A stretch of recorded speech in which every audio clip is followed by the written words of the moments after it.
Hi everyone, thanks for listening to the Scandinavian History Podcast with me, Michael Schenkman. Last time, the King of Sweden, Gustav IV Adolf, was blamed for the loss of Finland. Before the war against Russia had even ended, the king was forced out in a coup. His uncle became the new king, Karl XIII, but since he was old and childless, Sweden needed a new crown prince. The Danish prince Karl August was elected to inherit the Swedish crown, but he had hardly had time to change his name to Karl August before he had a heart attack and died. His death led to quite a bit of unpleasantness, especially for Count Axel von Fersen, who was beaten to death by a mob who thought he'd murdered the new heir to the throne. Today, the Swedes will keep looking for a new crown prince. Ex-King Gustav Adolf's son is still in the running, and so is yet another member of the Danish royal family. But there's also a wild card waiting in the wings.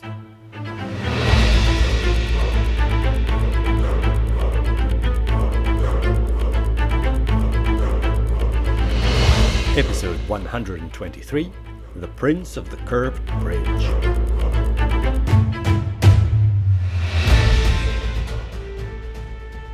When the news of Crown Prince Karl August's sudden death reached Stockholm in the end of May 1810, the men of 1809 feared that the Gustavians would exploit the untimely death to once again try to reinsert Prince Gustav Adolf's son, in the order of succession.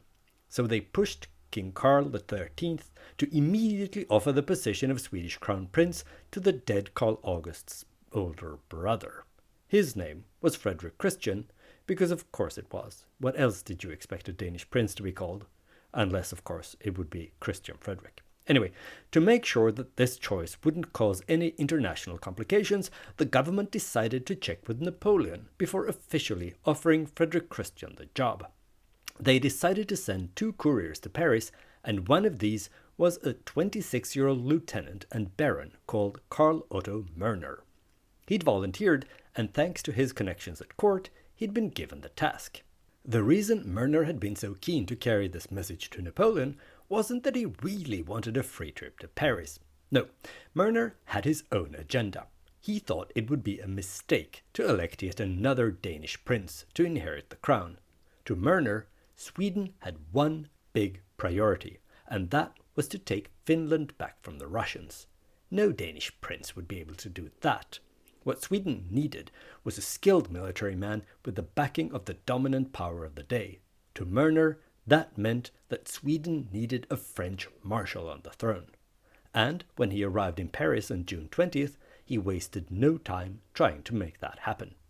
Completely unbothered by minor details like the fact that he had absolutely zero backing for this plan at home, Mörner started to pay calls to French marshals, offering them the Swedish crown. His first choice was André Massena, the so-called favorite child of victory, but he turned down the offer. Next, Mörner went to see Napoleon's stepson, Eugène de Beauharnais, but he wasn't interested either. Mörner's third choice was Jacques MacDonald. He wasn't in Paris at the time, so in the end, Mörner went to see Jean-Baptiste Bernadotte, who eventually accepted. He may have been Marshal of France, but unlike both Gustav and Frederick Christian, Bernadotte was not a prince. Well, technically he actually was, but the title was quite recently acquired. And when I say recent, I mean 4 years ago. Bernadotte came from far more modest circumstances than the other candidates for the throne. He was born in 1763 in the city of Pau in southwestern France. He was the youngest of 5 children, 2 of which died in infancy. His father, his uncle, and older brother were all lawyers, and it was widely assumed that Jean-Baptiste would follow in their footsteps. But the law didn't appeal to him, and besides, after his father's death, he had to find a job to support himself. So he decided to join the army. In 1780, he joined the regiment Royal La Marine, deployed to Corsica. He would spend 3 years on the island before moving on with his regiment to various other French towns. He kept advancing, and after a decade, Bernadotte hit the promotional ceiling for non-aristocrats. Since he didn't have a title, he wouldn't be able to rise any further. But as luck would have it, the revolution was taking off in earnest at the same time, and when the privileges of the aristocracy were removed, one after the other, commoners like Bernadotte suddenly found the path to the higher military ranks open to them. In May 1792, he was appointed sub-lieutenant, and when the Revolutionary War started, he kept advancing quickly thanks to his bravery and strategic thinking. Already 2 years later, 1794, he became a general. Later, he would serve also as governor of newly occupied territories and for a brief period as French ambassador in Vienna. When he returned to France, he married a young woman named Désirée Clary, the daughter of a wealthy merchant from Marseille. This would turn out to be an excellent career move, since Désirée had close ties to the Bonaparte family. More about that later. After Napoleon's coup in 1799, Bernadotte was given various high-ranking positions in the state. It's true that it probably helped that his wife was close with the Bonapartes, but there's no denying that Bernadotte was a capable and effective administrator. When Napoleon declared himself emperor in 1804, Bernadotte was one of the first to be elevated to the rank of Marshal of France. During the War of the Third Coalition, Bernadotte once again commanded troops in the field and, among other things, helped to win the Battle of Austerlitz on December 2, 1805. In June 1806, he was given the title Prince of Pontecorvo, or the Curved Bridge. Pontecorvo was an Italian micro-principality that had belonged to the Papal States for hundreds of years, but it had recently been conquered by France, and Napoleon handed it to Bernadotte for services rendered. But Bernadotte fell out of favor with Napoleon already later that same year. In October, he dragged his feet and never made it to the Battle of Jena-Auerstedt, something that really annoyed the French emperor. 3 days after the battle that he didn't participate in, Bernadotte came into contact with Swedes for the first time. He managed to take a Swedish unit of some 1,000 soldiers prisoner, but he treated them so well and eventually let them go that he developed a reputation in the Swedish army of being a gentlemanly marshal. This reputation would come in handy later. After the treaty in Tilsit in July 1807, Bernadotte was appointed governor of the old Hanseatic cities of Hamburg, Bremen, and Lübeck. Even though he quickly became popular there as a capable administrator, he was soon given another job when he was put in charge of the French army that was sent to Denmark in preparation for a possible invasion of Sweden. We talked about this army and how the Danes resented it in episode 120. In April 1809, Bernadotte left Denmark to go and fight the Austrians again, and he participated in the Battle of Wagram in July that year. The battle was bloody, but ultimately a French victory. And in his official description of the fighting, Bernadotte credited his own troops with saving the day for the French. This enraged Napoleon, who felt that Bernadotte had played a more modest role than the marshal claimed. The conflict over who was to thank for the hard-won victory at Wagram led to a breakdown in the relations between Napoleon and Bernadotte. The marshal handed in his resignation, and the emperor approved it. Soon thereafter, however, the threat of a British invasion forced Napoleon to recall Bernadotte, but the marshal was still in the doghouse. In other words, the offer of the Swedish crown was something of a godsend for Bernadotte. This was a way out of his conflict with the Emperor of the French. But Bernadotte may not have agreed if he'd known that the offer didn't come from the Swedish government. They didn't even know about it. It was, in fact, nothing but a suggestion made by a renegade courier.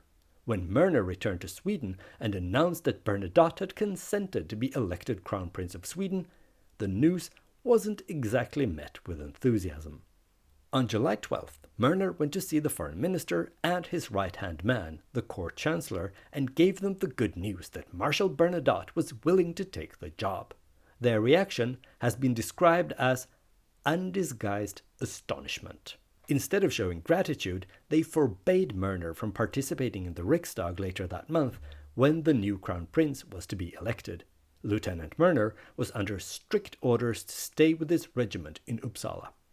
Someone else who was surprised by Mörner's one-man initiative was the Swedish ambassador to Paris. He was just as shocked and enraged as the government back home. He agreed with the government that the election of Bernadotte was completely out of the question and that this whole thing needed to be nipped in the bud. But to everyone's surprise and horror, when the rumors started to spread in Stockholm about the possibility of Marshal Bernadotte becoming the next king, people seemed to like the idea. Within a short period of time, the supporters of Bernadotte's candidacy started to form into a party. It helped that people assumed that Napoleon, who hadn't put his foot down one way or the other regarding the Swedish succession, would naturally favor a Frenchman on the Swedish throne. The establishment candidate, Prince Frederick Christian, was also undermined by the fact that the King of Denmark, Frederick VI, was being a little too vocal about his hopes of eventually obtaining the Swedish crown through the election of his relation as Crown Prince of Sweden. The indiscreet talk in Copenhagen embarrassed Frederick Christian and made it impossible for him to officially accept the position as Swedish Crown Prince, since it would force him to distance himself from the head of his own family, the King of Denmark. So, when the Riksdag met that summer, Prince Frederick Christian was still the front runner, but Bernadotte was on the rise, and there were people campaigning for him. The Riksdag met in Örebro, some 150 kilometers west of Stockholm. The reason was that the capital was considered too risky in the current heated political climate, just a few weeks after Axel von Fersen had been beaten to a pulp by an angry mob. People in power hoped that the inhabitants of Örebro would be less inclined to riot. The men arranging the Riksdag didn't want anything to interfere with the election of Prince Frederick Christian, neither violent mobs nor the unpredictable pressures of public opinion that was starting to shift in favor of Bernadotte. As I've already mentioned, Lieutenant Mörner wasn't allowed to attend the Riksdag because of the part he'd played in bringing Marshal Bernadotte into the election. But he was in good company. The Queen, Hedvig Elizabeth Charlotta, wasn't allowed anywhere close to Örebro either, because of her well-known support for Prince Gustav, the son of ex-King Gustav Adolf. She had to wait at a nearby castle until the election was over and done with. The Riksdag opened on July 30th, 1810, and on August 11th, the government finally recommended to the king that they elect Prince Frederick Christian to be the new crown prince. But before the estates had a chance to vote on the matter, a French merchant arrived in Örebro to campaign in favor of Bernadotte. He let it be known that the marshal was enormously wealthy and that he was willing to use his personal fortune to pay off Sweden's crippling national debt. He also pointed out that Bernadotte was the only candidate who already had a son, so the succession would be secure for the foreseeable future. And don't forget that he was a gifted military man who could help reclaim Finland. The fact that he treated those Swedish prisoners of war so well was also brought up as a point in his favor. People liked what they heard about Bernadotte, and when Napoleon then went ahead and recalled his ambassador from Stockholm because he'd been too vocal in his support of the Danish option, the delegates to the Riksdag seriously started to doubt the wisdom of electing Frederick Christian. The campaign and the French diplomatic maneuvers had the desired effect. Even though Karl XIII was skeptical, in the end he did agree to support Marshal Bernadotte's candidacy. The following week, on August 21st, the estates voted and Jean-Baptiste Bernadotte was officially elected Crown Prince of Sweden. That evening, there were a lot of celebrations in Örebro. Everyone was in a good mood, and the Archbishop was famously drunk. Jean-Baptiste Bernadotte was now the heir to the Swedish throne. 3 months before, no one would have predicted that, least of all Bernadotte himself. According to a popular, and therefore persistent story, Bernadotte was supposed to have had a tattoo from his days as a revolutionary saying, "Death to Kings." It's most likely not true, but what's most definitely true is that around this time he insisted that he was a Republican, both by principle and conviction, and that he'd fight all royalists until his last breath. Not even Emperor Napoleon had foreseen that his wayward marshal would become Crown Prince of Sweden, but he gave Bernadotte his blessing, even though he wasn't exactly enthusiastic. "Go, and may our destinies be fulfilled," was his parting words to the marshal that he'd planned to send off to Italy to govern the Papal States for the French Empire. After Bernadotte had been released from his duties and loyalties as a French subject, he left Paris on September 30th. He traveled via Denmark, and on October 19th, he met the Archbishop of Sweden at the Swedish consulate in Elsinore. The Archbishop gave the newly elected crown prince a brief overview of the differences between Catholicism and Lutheranism, and Bernadotte agreed to convert and become a Protestant. I'll leave it up to you to guess whether he was genuinely convinced by the Archbishop's arguments, or if it was done out of expediency, since the Swedish constitution demanded that everyone in the line of succession must be a member of the Church of Sweden. The following day, Bernadotte crossed the Öresund Strait and set foot on Swedish soil for the first time in his life. He continued to Stockholm, where he was adopted by Karl XIII and Queen Hedvig Elizabeth Charlotta. The king was supposedly horrified that he'd have to adopt a mere lawyer's son from a provincial French backwater town, but he soon changed his opinion when he met Bernadotte. But just like last time, the king demanded that this newest adoptive son of his change his name. It wouldn't do with a Swedish crown prince called Jean-Baptiste. He was allowed to keep the name Jean, but he had to Swedify it to Johan. He also added Karl in honor of his adoptive father. So, from now on, he'd be known as Karl Johan Bernadotte. The queen was just as skeptical as her husband, but, just like him, she changed her mind when she met her new son, who was only 4 years younger than she was. Judging by her diary, the queen was quite smitten by this 185-centimeter tall man with his dark curls, southern skin tone, and expressive eyes. She found him elegant, courteous, and noble, and claimed no one who met him would guess that he hadn't been born a prince. Quite a change from that awkward and chubby peasant prince, Karl August. The queen did not, however, get along with her new daughter-in-law, Bernadotte's wife, Désirée Clary. Hedvig Elizabeth Charlotta described her as pleasant but shallow, a spoiled child who couldn't handle duties, and, perhaps most damning of all, every inch the Frenchwoman. Désirée, or Desideria as she was called in Sweden, constantly complained about everything that wasn't French, which was basically everything. She hated Sweden and did nothing to hide her feelings about the country she was now the crown princess of. As I mentioned a few minutes ago, she came from a wealthy family from Marseille, but her father was only a silk merchant, so in the eyes of her new royal relations, she was a nobody from nowhere. But in France, she'd been someone, thanks to her close ties to the imperial family. In 1794, Désirée actually got engaged to Joseph Bonaparte, but before they had a chance to seal the deal and marry, Joseph's younger brother, Napoleon, met Désirée and was enchanted. He convinced his brother to let him marry Désirée, and instead, Joseph could have Désirée's older sister, Julie. For some reason, everyone went along with this plan, and Joseph and Julie married later that year. But Désirée and Napoleon were never married, because in the summer the following year, Désirée found out that her fiancé had fallen for somebody else, a certain Joséphine de Beauharnais. He was head over heels in love, and in September he and Désirée broke off their engagement, even though they remained friends. Sometime later, Désirée was introduced to Bernadotte, they hit it off, and got married in 1798. In the years to come, Désirée would prove quite useful for Marshal Bernadotte. When he wanted a favor from Napoleon, or wanted him to calm down after one of their fights, Bernadotte could count on Désirée to speak to the emperor on his behalf. Even though she was so close to Napoleon, Désirée declined to have some kind of official position at court. The rather regimented life of a lady-in-waiting didn't appeal to her. But she did participate in the social life of Parisian high society. She adored entertainments of all kinds. Dance, music, theater, you name it, Désirée was there. In the summers, when Paris was too hot for the fashionable set, she and her friends would retreat to some country estate or seaside resort. When her husband was granted the title Prince of Pontecorvo in 1806, Désirée was dismayed at first.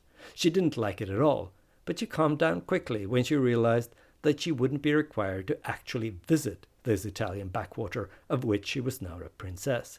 She could stay in Paris and enjoy everything the imperial capital had to offer. As a rule, Désirée didn't like to leave Paris, except to summer in some fancy place. This meant that she spent a lot of time separated from her husband, who was frequently away fighting some war or governing some conquered territory. During the months apart, the couple would keep up a regular correspondence, where Desiree, thanks to her excellent connections, could inform her husband about what was going on in the capital. When Bernadotte was elected Crown Prince of Sweden in 1810, Desiree was delighted at first. She thought it would be yet another symbolic princely title. She also enjoyed the heightened status the title of Crown Princess gave her at Napoleon's court.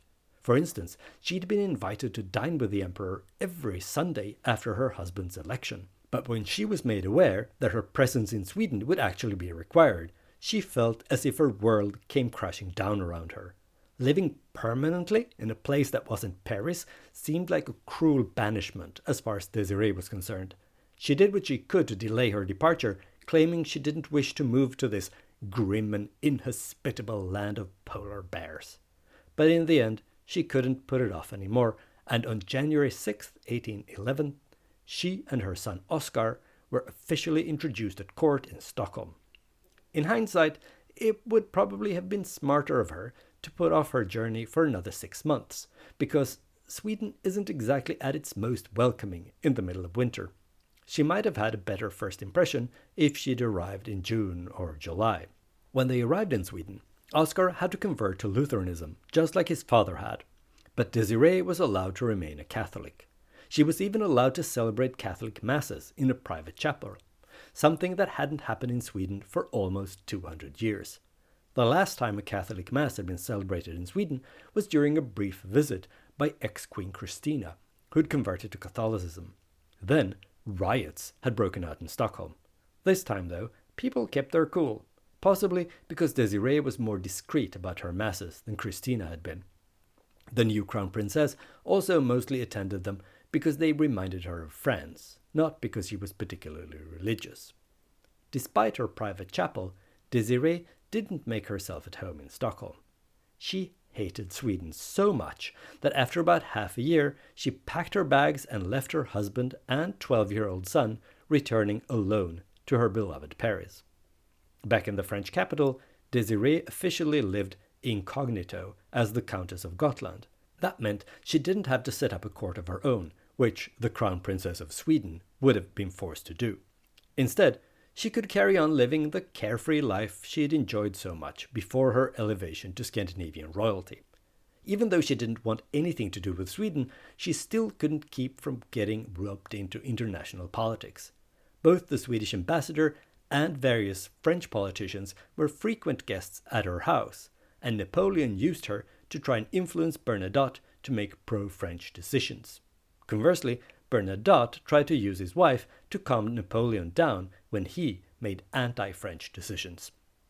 When Napoleon was getting ready for his ultimately catastrophic invasion of Russia in 1812, he urged Desiree to leave France and reunite with her husband in Sweden. He was so persistent that she even started to prepare for the move, but in the end she decided to stay, even though the invasion of Russia meant that France and Sweden would now be at war with each other. But Desiree, who never cared much about politics, ignored this and assumed that her incognito status would protect her, even though she, technically, was the crown princess of an enemy nation living in France. She did, however, keep a lower profile than usual and spent most of her time discreetly hidden away at various country estates belonging to friends and family. She returned to Paris around New Year's in 1814 and was there when the Allies entered the city after Napoleon had lost the war and his throne.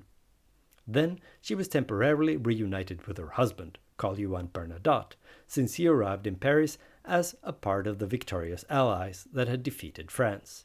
But when he went back to Sweden, she decided to remain in Paris, despite the new political realities. At this point, people were starting to wonder why she chose to remain in France. After all, Napoleon was gone, and the life she had led during his time as emperor had gone with him.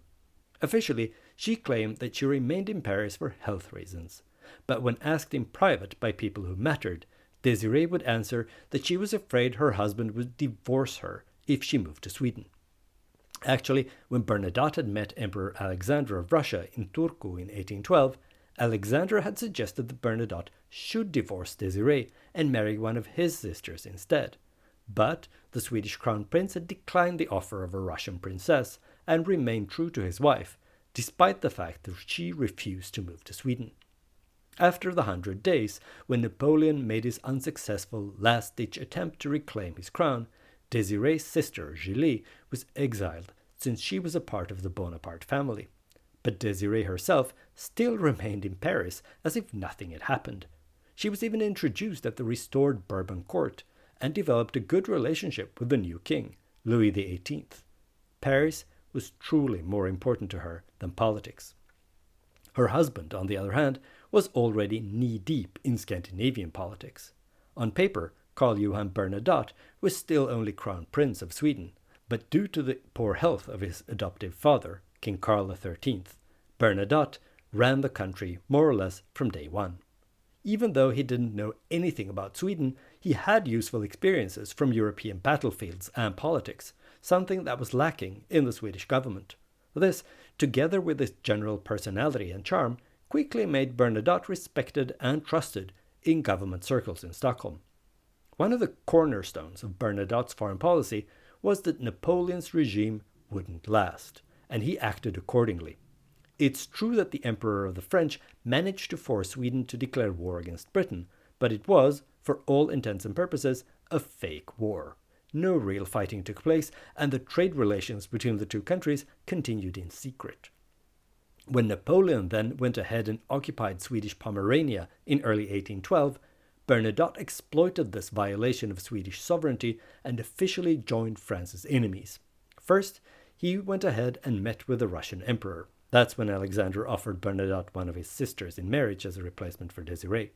Even though nothing came of that proposed union, Sweden and Russia did sign a treaty, where Sweden promised to help in the fight against France. In March the following year, the fake war against Britain finally ended, and Sweden once again signed a treaty with its old ally. Similar anti-French treaties were also signed with Prussia and Spain. Soon thereafter, Karl Johan Bernadotte sent 30,000 Swedish soldiers to the continent. They would participate in the war against Napoleon and what was left of his Grande Armée that had retreated from Russia a few months before. That summer, the Swedish Crown Prince met with the King of Prussia and the Emperor of Russia, and they decided that Bernadotte should take command of the Allied Northern Army, consisting of the 30,000 Swedes and 95,000 Prussians and Russians. This suited Bernadotte well, because even though he wanted to participate in the fight against France to strengthen Sweden's position in a post-Napoleon Europe, he also wanted to be able to spare the Swedish troops as much as possible. He feared that if too many Swedes would fall on the continental battlefields, this might undermine his position in Sweden, which wasn't exactly well established yet, even though he'd come off to an excellent start. Another reason Bernadotte wanted to keep the Swedish troops fresh was that he had other plans for them once Napoleon was defeated. So, when the Allies were fighting the French around Berlin in August and September 1813, the Prussians had to do the heavy lifting. Only the Swedish artillery really helped to defeat the French. Similarly, at the so-called Battle of the Nations at Leipzig in October, Bernadotte held the Swedes back until the end of the fighting. Only when the Allied victory was already in the bag did he deploy the Swedes so that they'd be able to say that they had had a part in the success. While the other allies then chased after the retreating Napoleon into France proper, Karl Johan Bernadotte hung back. This wasn't only motivated by his will to spare the Swedish troops. The Swedish Crown Prince was loath to invade his former homeland. But he eventually did cross into France, and, as I've already mentioned, he was briefly reunited with his wife in Paris. Once Napoleon was defeated and deposed, Bernadotte eventually took his Swedish troops and returned to Scandinavia. Many Swedes hoped that this was the moment he would use the troops to declare war on Russia and reclaim Finland. After all, this had been a major reason why so many had been in favor of an experienced military man as Crown Prince, despite the fact that he was only a lawyer's son from somewhere in the French countryside. The king, Karl XIII, was one of those who wished that Bernadotte would take Finland back from the Russians. But Karl Johan Bernadotte had different plans. As a stranger to Sweden, he had no sentimental ties to Finland, and as a military man, he could read a map, and he didn't like what he saw. He concluded that it would be well-nigh impossible to win a war against Russia. It was one of Europe's strongest empires at this point, and even if he would defy the odds and manage to retake Finland, defending it would become a never-ending nightmare. Bernadotte estimated that the Russians would never accept losing Finland again, and trying would only result in endless border wars with a powerful eastern neighbor. Instead, Bernadotte had turned his interest in another direction. He wanted to conquer Norway instead. He reckoned the country was ripe for the plucking. The connection between Copenhagen and Norway had weakened during the Napoleonic Wars, and the Norwegian defenses were damaged after years of war and starvation. In addition, Denmark had found herself on the losing side as an ally of France. That meant the Danish king would have few friends at the post-war peace conference, and a Swedish demand on Norway would be met with little resistance from the great powers. In fact, the Russians were all for it, since St. Petersburg figured it would ease the pressure on them if the Swedes got Norway as compensation for losing Finland. Next time, we'll see what the Norwegians thought about all of this. I hope you enjoyed this episode of the Scandinavian History Podcast. If you did, please consider leaving a stellar review, or at least 5 stars, on Apple Podcasts or Spotify. This is an excellent way to attract new listeners and to support the show. If you crave more content related to Scandinavian history, I recommend you look up the show on social media. For instance, you can go to facebook.com/Scandinavian History Podcast. Via the Facebook page, you can also send me questions or angry messages about things I've said or not said on the show. If you prefer the social media platform formerly known as Twitter, you can follow me and send me messages at Schenkman. That's SHAINKMAN.